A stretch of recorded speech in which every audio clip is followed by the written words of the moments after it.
This pandemic has disrupted our society in a big way. I came across a lot of people who are either considering or have already started their own businesses. There are reasons why people venture into starting their own businesses. Maybe they want freedom from a routine job, or the aspiration to become the next unicorn to achieve $1 billion. Starting a new business is just like trying a new restaurant. Exciting, but uncertain if the experience meets our expectation. Now in this episode, I would like to share my ideas and experience with you based on my 35 years experience over 5 continents to better prepare you for this journey.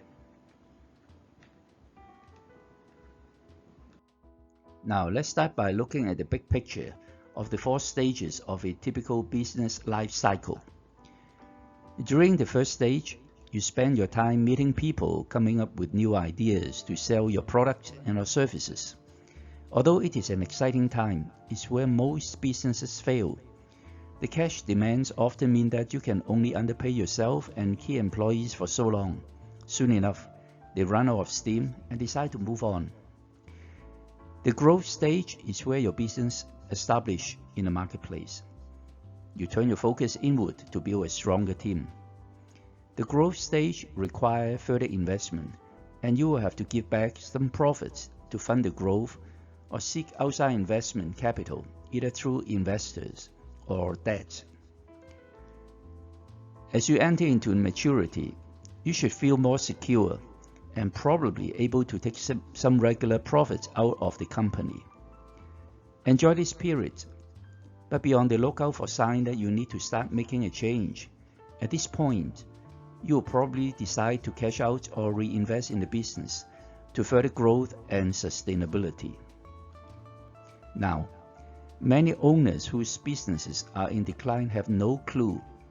They feel that the top customers they have are growing and demanding more of the services, and they see that the market is relatively stable. But if your revenue has been declining, say for the last 3 quarters, you probably have already entered into declining stage. Take action and look for a way to innovate. I will paraphrase the life cycle in 3 different stages for simplicity in this episode: startup, scale up, and turnaround. I have experiences in managing this complete life cycle, but let's stay focused at the startup stage, and I'll discuss the other stages in subsequent episodes. A business or a company achieves success with strong foundation. I'll define it with a 4P principle. First P is a purpose or a vision, and then you need to have a plan for action. Third P is for people, profiling. Understand your products and the segments. There are different dynamics such as the market situation, the timing, and the funding, but these are beyond our control. I have already covered the people and the products in my previous 2 episodes. The more you learn, the more you'll earn, as well as the more profits with less effort. So let me share my ideas on the purpose and the planning in this episode. Now, any meaningful business has to be driven with a purpose. With a purpose, you set the direction and create choices. Without a purpose, it's just like a boat without a rudder, drift in circle, which is a very bad idea if you start a business. To be everywhere is just to be nowhere.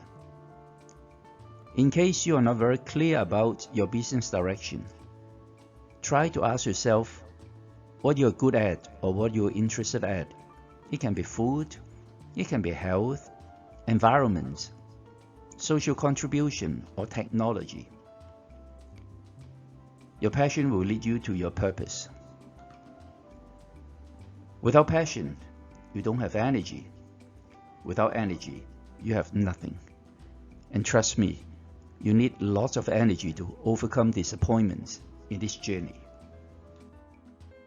Planning is one of the most critical components for a successful business. based on my over 100,000 hours of work-life experience with a lot of different industries, I can testify that for the company that failed, over 90% of the reason is because of lack of proper planning. The large international companies I work for have at least 3 levels of planning to cover the long-term, short-term, and the uncertainty. Take Royal Dutch Shell as an example.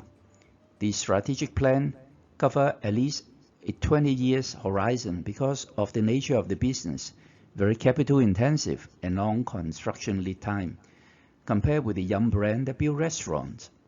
2 or 3 years is probably the time frame. I'll offer a shortcut, a simplified version for you to apply. First, look at the budget. Work out the big picture of expected revenue compared with the total expenses over a reasonable period, say 12 to 24 months.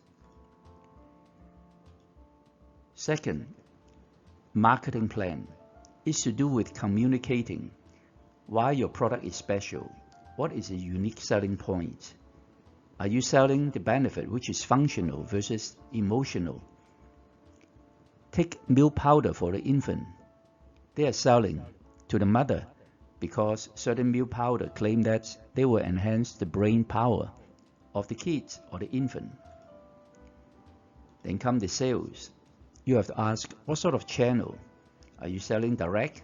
That is through a physical store or online. There are business to business, business to consumer, and online to offline.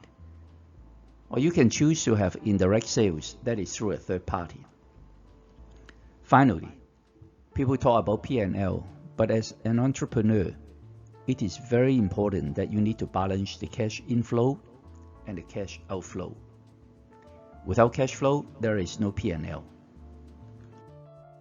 I have worked with many companies to achieve the profit margin increase of up to 20% within a period of 1 year. Now, I'll teach you the secret formula of smart planning. Have well-defined targets, such as the number of customers per week or number of products you want to sell a month, but be flexible to adapt and to adopt new directions. Don't be wishy-washy. Set up some milestones along the way to gauge your progress, and so you won't be easily distracted by the many ongoing activities. Remember, what they call the aspirational targets are for the politicians and not for business. Consider your capability in terms of experience and knowledge. Count your costs before you build. You don't want to lay down the foundation and then abort halfway because of insufficient funding. Be realistic. Take a critical look at your resources, your time, your talents, and money. And don't be a hero in planning. Avoid going down the path from hero to zero. We don't want an elastic band. Work out the timeline with a deadline. Be disciplined to make the tough decision if and when the change occur. If you have any issues regarding your work or business and would like some sound bites from me, feel free to get in touch via the various platforms, and I'll be happy to be part of the solution. Stay tuned for more episodes on the subject of smart selling. Please subscribe and share this video if it is useful to you, and press the notification button, as I'll be posting more ideas and lessons going forward. Thank you very much for your indulgence.